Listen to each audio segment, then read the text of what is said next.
नमस्कार। मैं Arun Kumar Sharma, analyst one thought. आज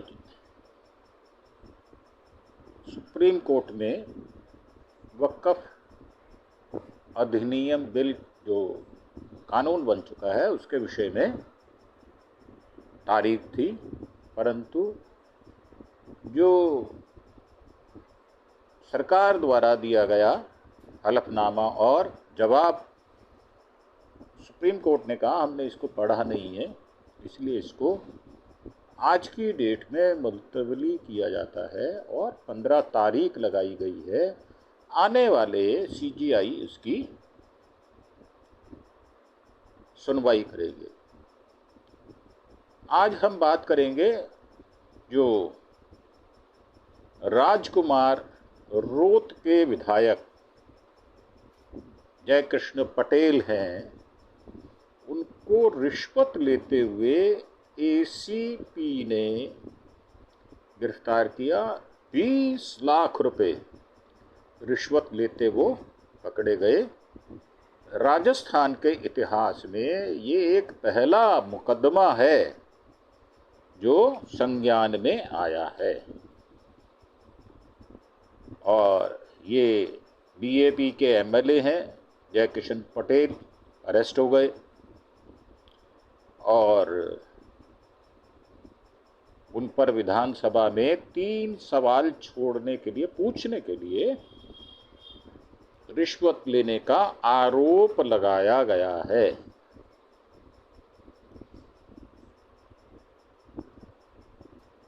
अब ACB ने शिकंजा कस दिया। ACB यानी anti corruption bureau, red handed पकड़े गए। विधानसभा में 3 सवालों को छोड़ने के लिए ये पैसे लिए गए। 38 वर्षीय हैं, बांसवाड़ा जिले की बागी दौरा सीट से पहली बार के विधायक बने हैं। आप अंदाज़ा लगाएं, जो पहली बार विधायक बनता है वो इस प्रकार 20 लाख रुपए की रिश्वत मांगता है और पकड़ा जाता है। पुराने विधायक हो गए, 2 बार के, 4 बार के, 6 बार के, उनकी तो पकड़ बहुत मजबूत होगी। क्या करते होंगे ये राजनीति के व्यक्ति, इससे आपको एक सहज ही अंदाजा लग जाता है। लोकसभा के साथ हुए विधानसभा उपचुनाव में जनता ने उन्हें जीत दिलाई थी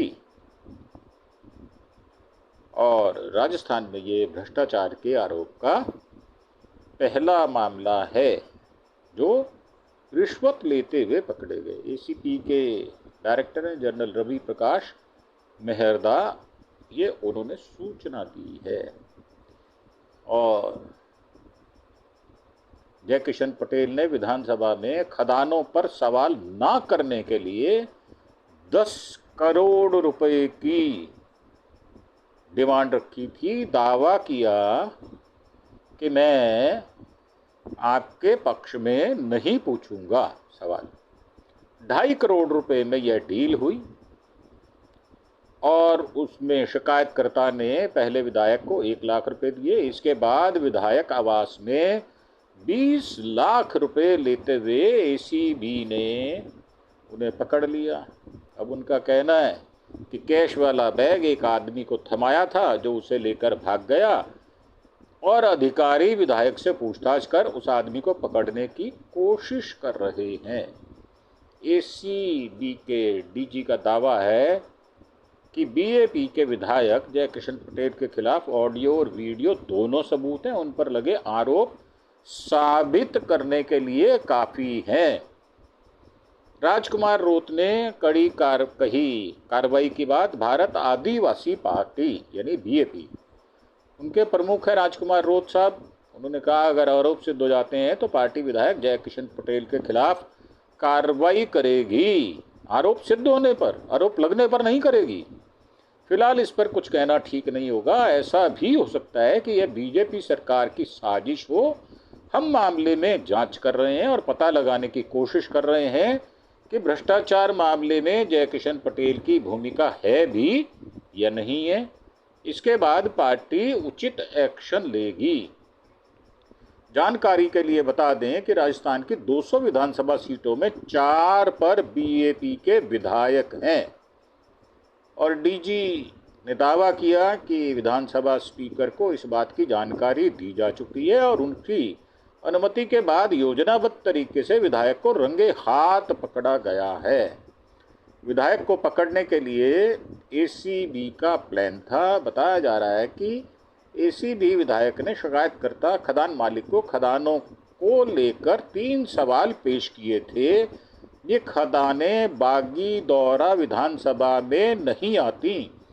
आरोप है कि विधायक इस बात पर जोर दे रहे थे कि शिकायतकर्ता 20 लाख रुपए लेकर बांसवाड़ा आए, लेकिन उसने विधायक को जयपुर आने के लिए मना लिया। इसके बाद शिकायतकर्ता को फ़ोन कर विधायक आवास आने को कहा और फिर एसीबी की टीमें सक्रिय हो गई।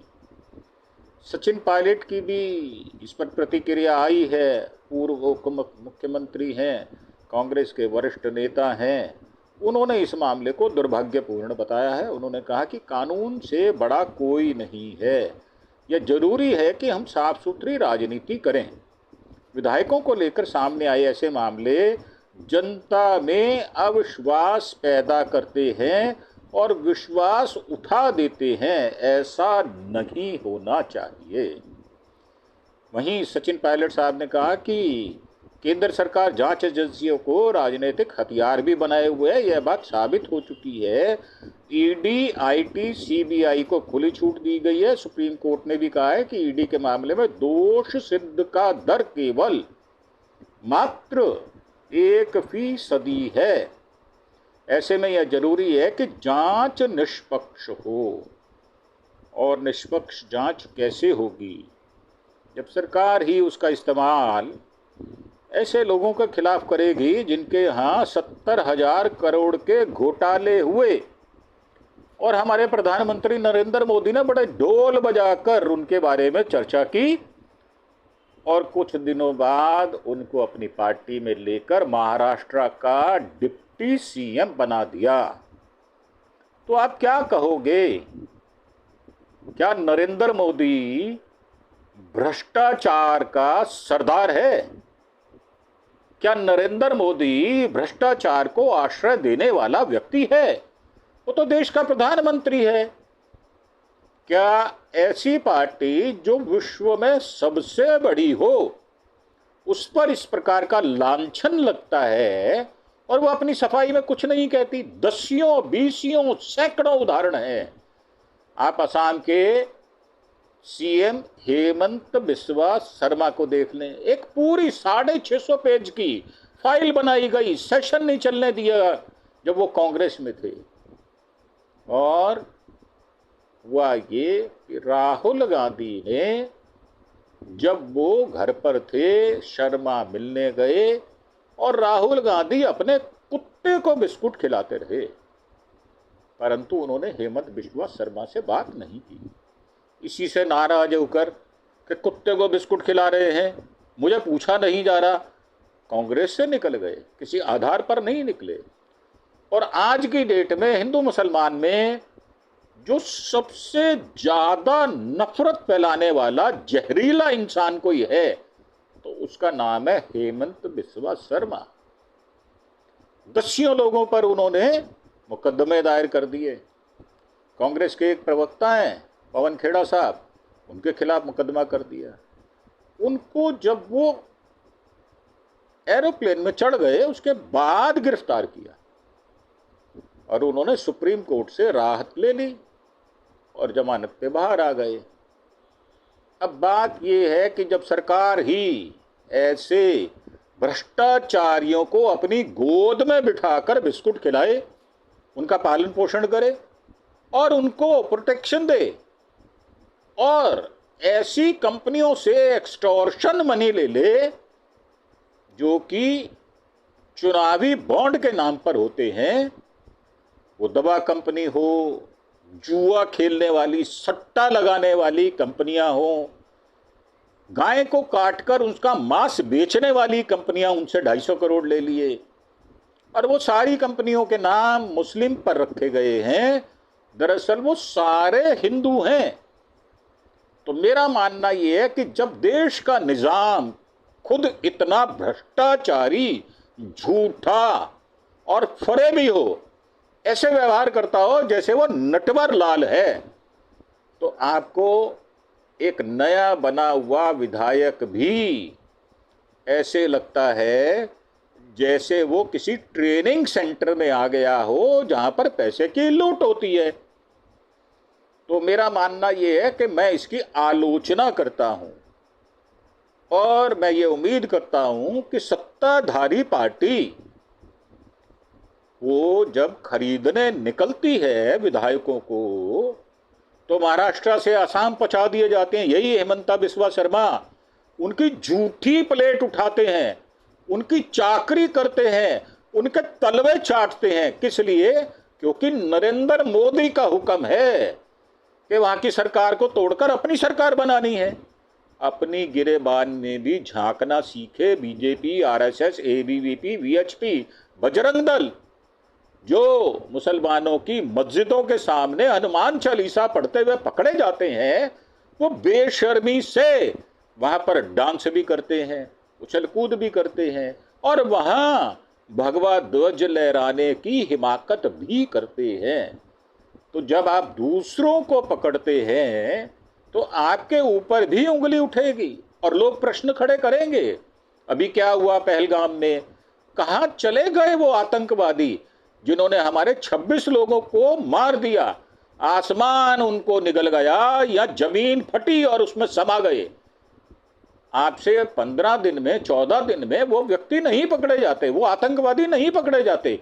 बड़ी बड़ी डींगे हाँकने के लिए बीजेपी तैयार है और ये कहने के लिए कि हम बदला लेंगे। कैसा बदला लोगे आप? बताओ तो सही। कुछ जनता को संबोधन तो करो। मोदी साहब, आप महीने में एक बार मन की बात करते हैं, कभी देश की बात करके देखो। परंतु आप नहीं करेंगे क्योंकि अंदर से आप डरपोक और समझौते करने वाले व्यक्ति हैं। भले ही आप देश के प्रधानमंत्री हो, हम प्रधानमंत्री पद की इज्जत करते हैं, परंतु जहां नरेंद्र मोदी का नाम आता है तो उसके चरित्र के विषय में, उसके क्रियाकलापों के बारे में हम विवेचना अवश्य करेंगे। तो मेरा मानना यह है, देश में कोई भी पार्टी हो, कोई भी विधायक हो, कोई भी सांसद हो, कोई भी राज्यसभा का सांसद हो, कोई नगर निगम का सदस्य हो, अगर वो भ्रष्टाचार करता है तो बगैर लाग लपेट के उसको पकड़ना, जेल के अंदर ठूसना, इसकी हम हमेशा तारीफ करेंगे और ये काम होना चाहिए। परंतु ऐसा ना हो कि जेल से बाहर आए, आप उसको अपनी गोदी में बिठाकर और लॉलीपॉप उसको देकर उसको पालन पोषण करने का काम करना शुरू कर दें। ऐसा ना हो जाए।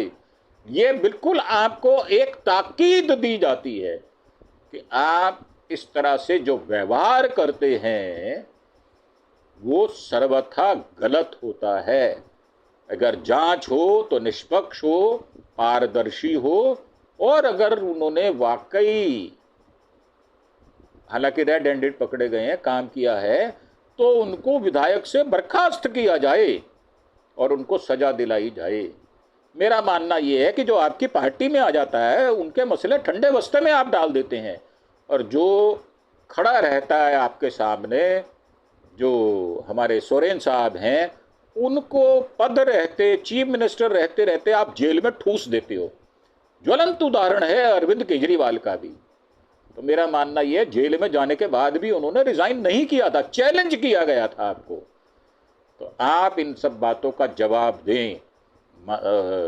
बेंगलोर में, उसमें तमिलनाडु में अगर एक गवर्नर 10 जो प्रस्ताव हैं जो भेजे जाते हैं चीफ मिनिस्टर द्वारा, उसका बस्ता ठंडे बस्ते में डालकर वो प्रस्ताव, वो जो कानून बनने थे, उनको बैठ जाता है और 20-30 महीने बात नहीं करता वो गवर्नर, बेशर्मों की तरह।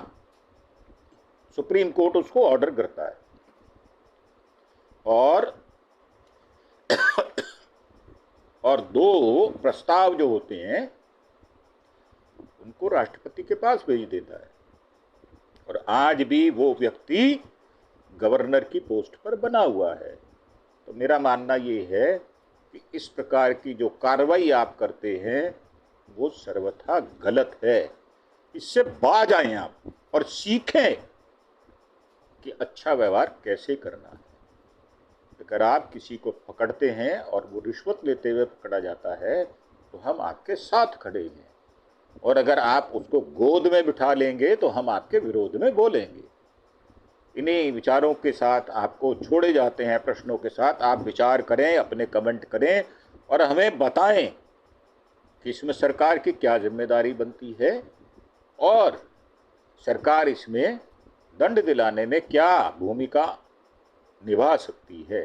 इन्हीं विचारों के साथ आपसे एक छोटी सी रिक्वेस्ट कि आप अरुण के Sharma one thought, analyst one thought, इस चैनल को प्लीज़ सब्सक्राइब भी करें, लाइक भी करें और शेयर भी करें।